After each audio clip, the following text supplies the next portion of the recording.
Bienvenue à tous dans cette édition au menu de l'actualité ce jeudi 4 juillet de l'an 2024. On connaît désormais les 9 membres devant siéger à la haute autorité de l'audiovisuel et de la communication RAC, 7e mandature. Le président Patrice Talon a procédé hier mercredi 3 juillet à la désignation de 3 membres, dont le président de la RAC en la personne de Édouard Locaux. On en parle dans cette édition. Pendant ce temps réuni en conclave hebdomadaire des ministres, les membres du gouvernement ont pris plusieurs décisions et ceci sous la présidence effective du chef de l'État Patrice Talon hier mercredi 3 juillet 2024. Les détails sont à suivre avec Wilfried Léandre Ngwedi, porte-parole du gouvernement. Et puis l'homme est l'élément moteur qui peut contribuer à la sauvegarde et à la prolifération de la biodiversité biologique. C'est ce que l'on retient des propos de Abdou Karim Alagwe, responsable section communale des eaux, forêts et chasse ici à Malanville. Il sera dans le 13h pour plus de précisions. Mesdames et messieurs, vous suivrez également d'autres nouvelles au plan local et international. Et à la boucle viendra la revue de presse nationale de Loupement Nooutirou. Merci de toujours préférer Sota FM pour vous informer. Sota Midi Magazine, le point de l'actualité de la journée sur ta radio. Sota FM, c'est maintenant et tout de suite. Le président Patrice Talon a désigné hier, mercredi 3 juillet 2024, comme annoncé, les 3 autres membres de la RAC.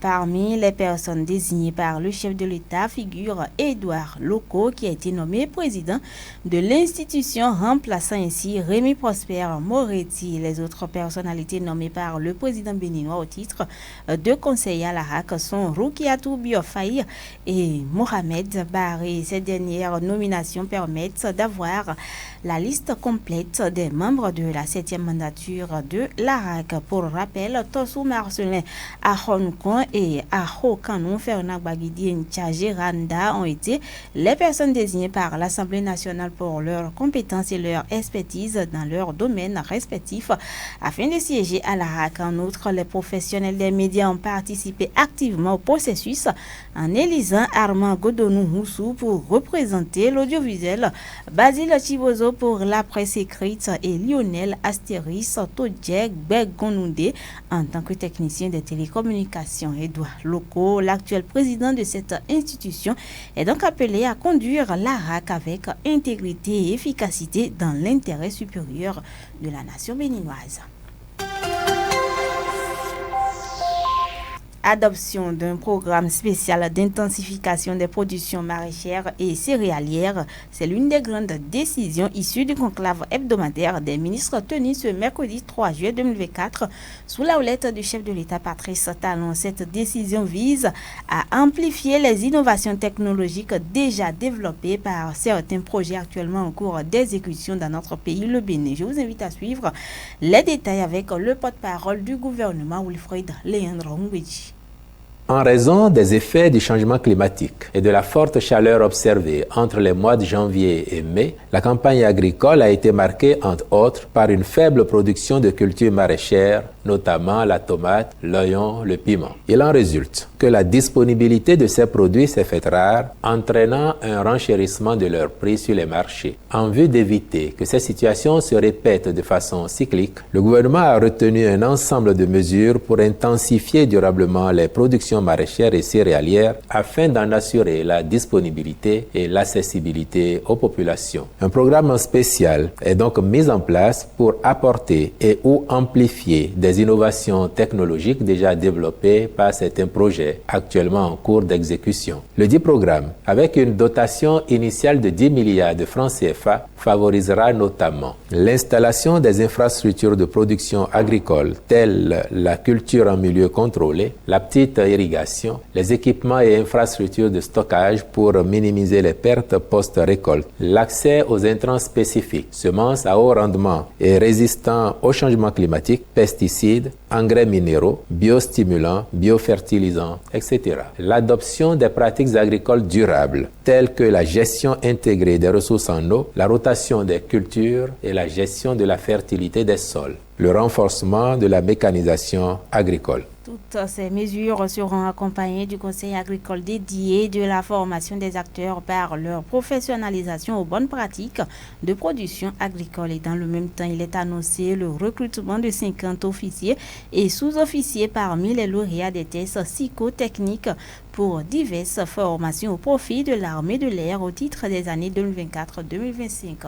Wilfried Leandre Humbéji pour le point. Dans le cadre du programme d'équipement des forces armées béninoises, le gouvernement a acquis des aéronefs au profit de l'armée de l'air et a déjà planifié l'acquisition d'une nouvelle flotte. Leur exploitation nécessite la disponibilité d'un personnel technique qualifié en nombre suffisant. Or, l'effectif des pilotes et techniciens, actuellement en formation dans diverses écoles, est en deçà des besoins à combler. Le recrutement de cadres au profit de l'armée de l'air se fait principalement parmi les lauréats des tests psychotechniques qui s'effectuent tous les 2 ans. Ainsi, les 10 tests ont été organisés en décembre 2023 et les résultats sont disponibles. Le Conseil a donc autorisé le recrutement de 50 d'entre eux, au nombre desquels 15 seront formés en qualité d'officiers pilotes, 5 comme officiers de base et mécaniciens et 30 en tant que sous-officiers techniciens. À point de presse pendant ce temps tenu hier, mercredi 3 juillet, à Cotonou, par le ministre de l'Agriculture, de l'Élevage et de la Pêche, Gaston Kossi-Dossoui. L'intensification des productions maraîchères et céréalières était au menu des échanges et dans ce cadre, un programme pour améliorer la production des cultures, notamment de la tomate, est adopté. Plus de précisions avec Gaston Kossi-Dossoui, ministre de l'Agriculture, de l'Élevage et de la Pêche. Il est vrai, sur le marché aujourd'hui, les prix des produits maraîchers sont un peu tendus. Les raisons sont simples. C'est vrai que généralement, en cette période, les prix grimpent. Mais cette fois-ci, la tension est un peu plus forte. Il a fait un sec de fin décembre à mai qui ne finit pas. Pendant ce temps aussi sec et chaud, la tomate ne fleurit pas bien. Et les quelques fruits que vous avez donc amènent les producteurs à élever le prix de vente. La tomate mongale, surtout que nous utilisons généralement, ne résiste plus à la chaleur. C'est un problème. Je prends le cas de la carotte. Les gens sèment la carotte, mais ça ne pousse pas. Et les quelques planches où vous avez des plants de carottes qui sont là, ça ne grossit pas. C'est l'effet de la chaleur qui demande beaucoup d'investissement, beaucoup d'apport d'eau pour permettre aux plantes de sortir. L'autre chose, c'est que pour les légumes feuilles, généralement en cette période, c'est la vallée de Lemay qui nous procure ça. Or, cette année, avec le temps qui a fait, la vallée de Lemay également n'a pas pu sortir assez de poids. Ça a fait donc la diminution de. Je vais faire un parallèle rapide. On compare souvent cette situation au cas de Burkina, qui est un pays sec, et eux, pourtant, ils font des produits qu'ils nous envoient. Vous allez remarquer que de janvier à mars, au Burkina, au moment où il fait très chaud ici, le climat est tempéré au Burkina. Par contre, à partir de mars, avril et mai, il fait si chaud là-bas que la production de tomates au Burkina aussi est très difficile. Et si nous en avions, c'est le moment de faire le flux vers le Burkina. C'est par rapport à toutes ces questions-là que nous voyons que les changements climatiques jouent maintenant beaucoup sur les possibilités de production. Par ailleurs, le ministre, dans ses explications, est revenu sur quelques mécanismes de solution de production avec désormais la politique de la mécanisation agricole et l'utilisation de matériel adapté au climat. Extrait des propos du ministre de l'Agriculture, Gaston Kossi-Dossoui. Ce faisant, il faut aller à des solutions résilientes. Des solutions résilientes. Si le matériel de plantation que nous avons a un coût peut-être de 3 000 francs de kilo de tomates, nous devons avoir du matériel à 10, 15, 20 000 francs de kilo de tomates. Il vaut mieux aller là. Je parle de semences pour pouvoir gagner. Le gouvernement a regardé la situation et a dit, nous devons maintenant travailler pour la résilience. Il faut premièrement trouver du matériel performant, adapté au changement climatique. Il faut trouver des équipements qui permettent de gérer la question de température de production. Nous avons quelques projets et programmes qui travaillent déjà sur le terrain, qui ont fait développer des serres. Mais ça ne suffit pas. Aujourd'hui, si la technologie commence à être maîtrisée, il faut la généraliser. Nous avons la petite irrigation qui doit aujourd'hui maintenant faire école un peu partout où la chose est possible. On a fait des aménagements pour des maraîchers qui n'ont pas suffisamment bien porté. Il faut réhabiliter tous ces aménagements aujourd'hui avec un suivi plus rapproché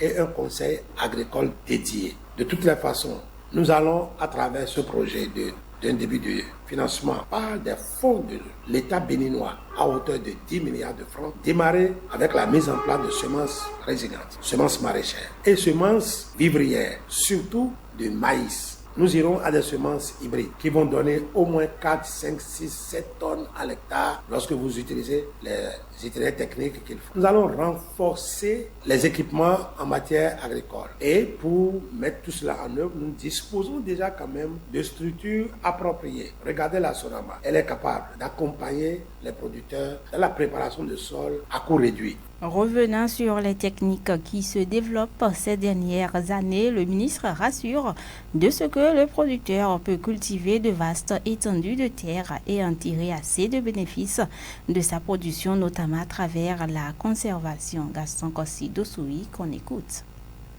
Lorsqu'un producteur pour la tomate n'a que 15 tonnes à l'hectare, maintenant, le prix de cession ne lui permet même pas de rentabiliser totalement l'exploitation. Mais avec les technologies améliorées qui se déploient même déjà autour de nous à petite échelle, on a 60 tonnes, 70 tonnes, 80 tonnes à l'hectare. Avec cette échelle, quel que soit le prix auquel le prix sera vendu, le paysan tire profit de ce qu'il y a. Il en est de même pour les céréales, pour lesquelles nous devons travailler beaucoup. Sur les cultures maraîchères particulièrement, nous allons aussi travailler sur la conservation. C'est le cas de l'oignon. On peut produire beaucoup d'oignons, mais si nous ne savons pas garder, ça sort à 7 000, 10 000 francs le sac, et au bout de 4 mois, vous achetez le même sac à 50 000, 60 000. Il se pose donc un problème de stabilisation de la production. Le projet d'intensification de la production maraîchère et céréalière vise à régler ces détails-là. Au fur et à mesure que ce programme sera mis en œuvre et que les ressources arriveraient à manquer, l'État béninois souverain entend mettre la main à la poche pour renforcer notre capacité à produire.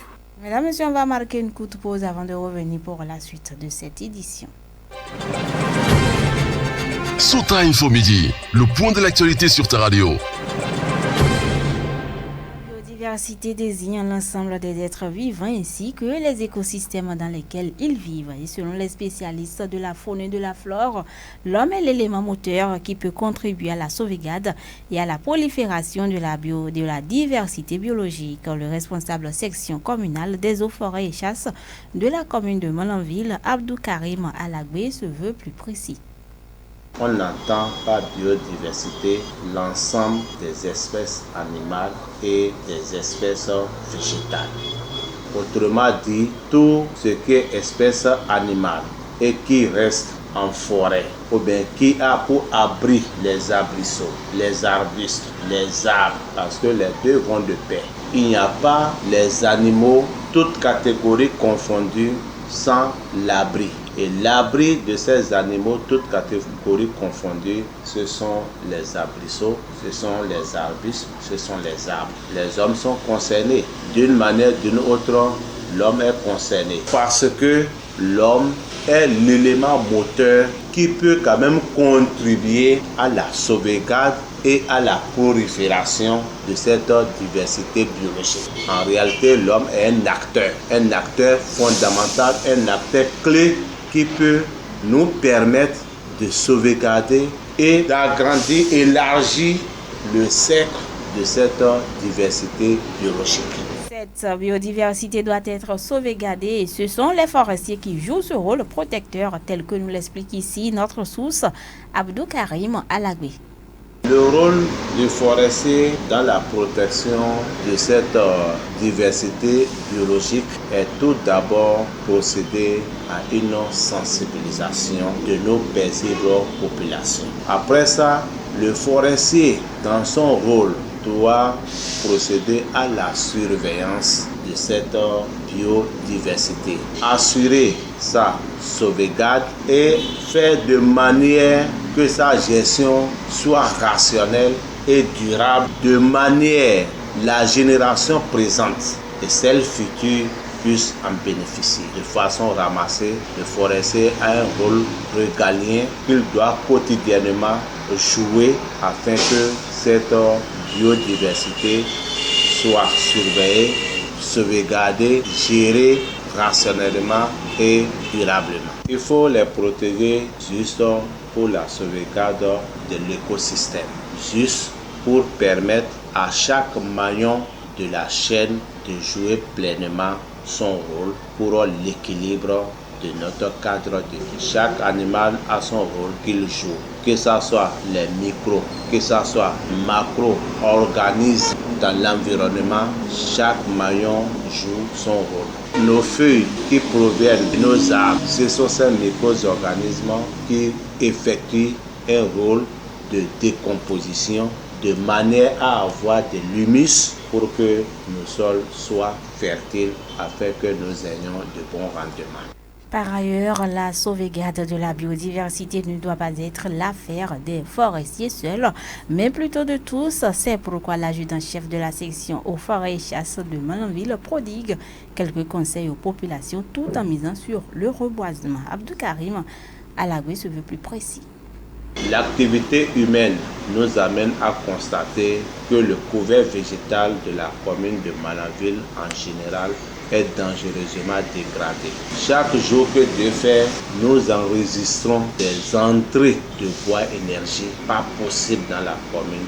On ne permet même pas à l'arbuste de devenir arbre. À l'étape arbuste, on coupe, on va sécher. Quand ça s'achève, on amène au marché pour vendre. L'agriculture est là aussi. Je voudrais, à travers ce canal, exhorter les uns et les autres à assurer la sauvegarde, la protection de nos ressources végétales et forestières. Les formations végétales, les forêts, ce n'est pas seulement l'affaire du forestier, c'est l'affaire de toute l'humanité entière. Lorsque notre cadre de vie n'est pas stable, aucune activité ne peut se mener sur la planète Terre. Aucune, je dis, pour limiter ces catastrophes naturelles, c'est d'encourager, surtout dans la commune de Malanville, le reboisement. Si chaque citoyen de cette commune, pendant la campagne nationale de reboisement, peut mettre un voire deux plants en terre, l'arroser, protéger et le suivre, je pense que la commune sera verdoyante et les différents temps de l'année ne seront plus à l'extrême. Mesdames et messieurs, on va installer cette fois-ci les informations sportives sur Sota FM. Le sport dans son ensemble et avec toutes les disciplines, c'est sur Sota FM, la meilleure pour les informations sportives d'ici et d'ailleurs. Et c'est avec vous, Bruno Gapli. Bruno, bonjour. Bonjour Pierrette Apova, bonjour aux amis du Curon. Coupe de l'indépendance dans le Ball Group, allez-nous des rencontres de la première journée. Les équipes en lice pour la conquête du trophée de la souveraineté nationale et internationale du Bénin dans le département de Borgou ont été informées des affiches prévues pour la première journée de la Coupe de l'indépendance édition 2024. À la suite du tirage au sort des groupes, la Ligue départementale de football du Borgou a dévoilé le programme des matchs allés de la compétition. La phase allée débutera le samedi 13 juillet de l'an 2024 à Parakou avec le match opposant Elite AC de Parakou à l'AS Gamia de Tchaourou. Ce sera à 16h. Le dimanche 14 juillet de l'an 2024, également à 16h à Parakou, Sinasport de Parakou se mesurera à l'entente de Bembereke. Au même moment, à Niki, Masubu de Niki croisera les crampons avec Saka Yerima de Perere. Bembereke à présent, camp de recyclage en athlétisme. Et vous nous dites, Bruno, que l'expert Louis Bravo est préoccupé par la performance des athlètes et encadreurs. C'est effectif, Pierrette Apova. Depuis la matinée du lundi 1er juillet de l'an 2024, la piste d'athlétisme du stade Omnisport de Bembereke abrite un camp de recyclage en athlétisme. Initié donc par l'expert en athlétisme Louis Bravo, le camp d'athlétisme de Bembereke réunit pour une semaine dans la cité de Bioguera plusieurs acteurs de la course.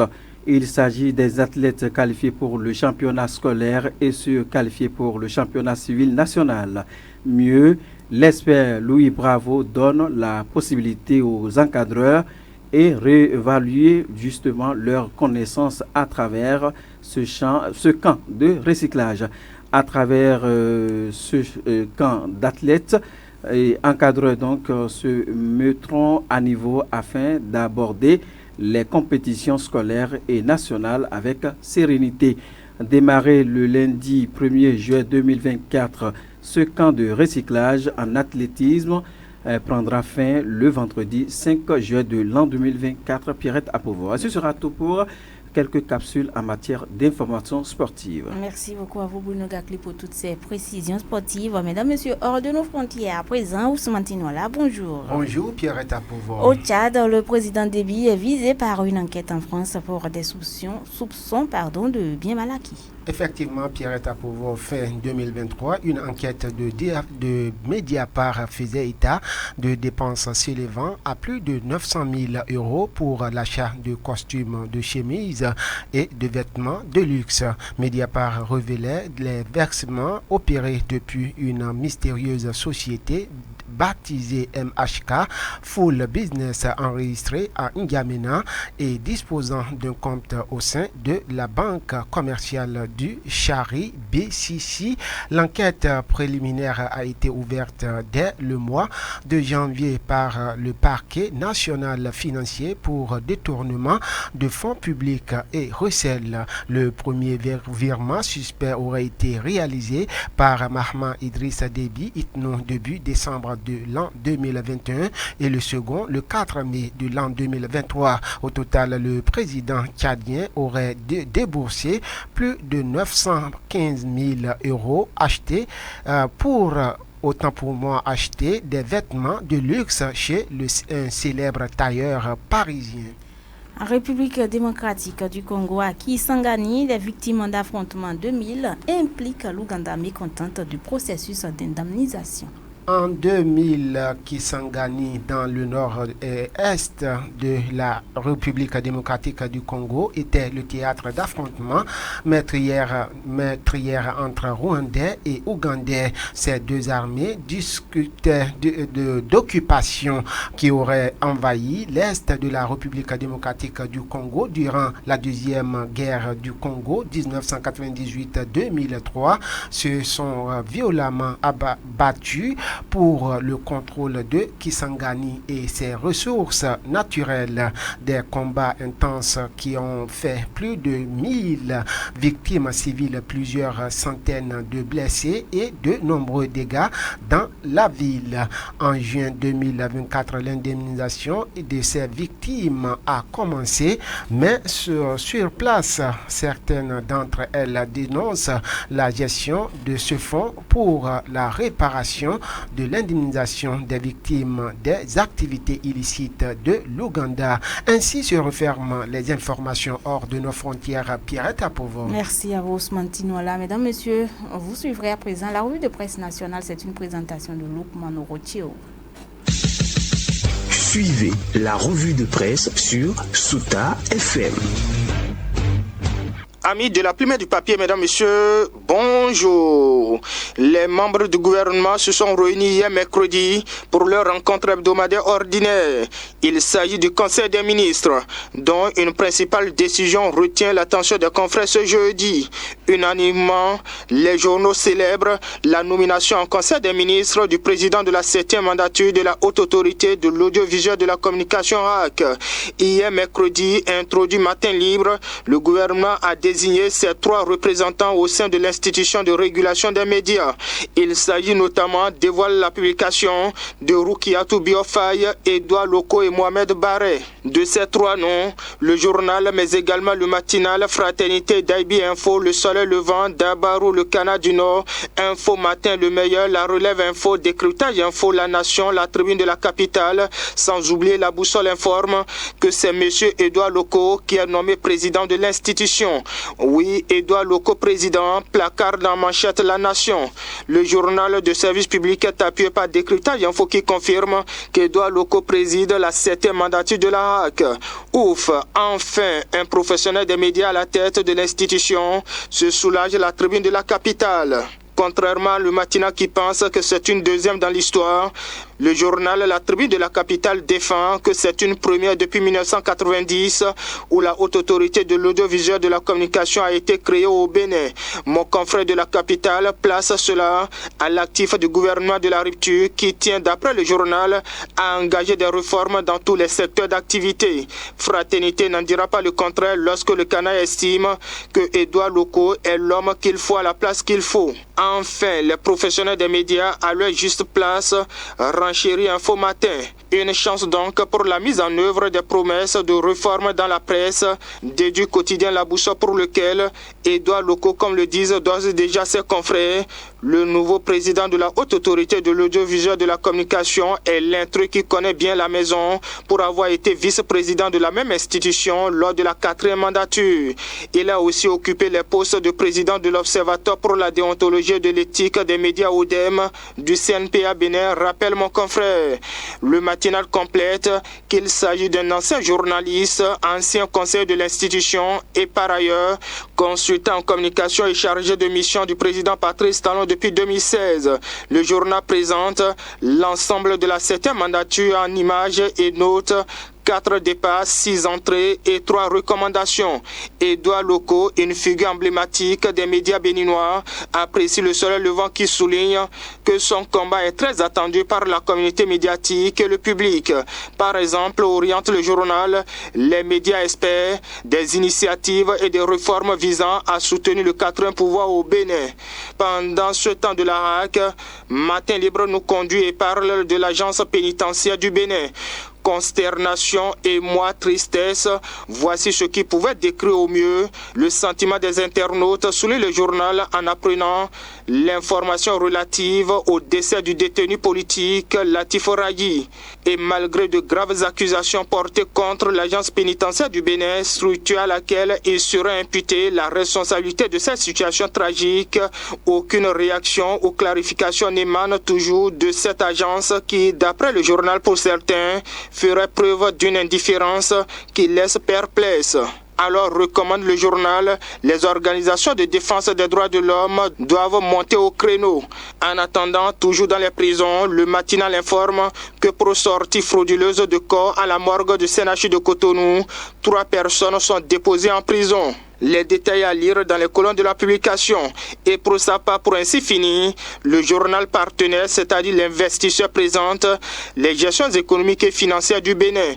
Le journal révèle que la dette du Bénin s'établit à 6 795,80 milliards de francs CFA à fin mars 2024, soit une hausse de 28,28 milliards de francs CFA en 3 mois, détaille le quotidien.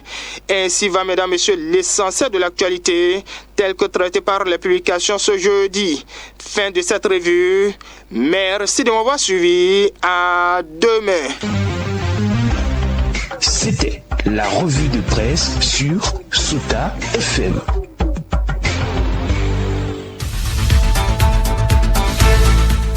Mesdames, Messieurs, ce sera tout pour cette édition. Merci de nous avoir suivis. Je suis Pierrette Akouvo devant ce micro. J'ai bénéficié de la collaboration technique de Doko Aboubakari. L'édition s'appelle Abdou Raouf Olakoura. Bon après-midi à chacun et à tous.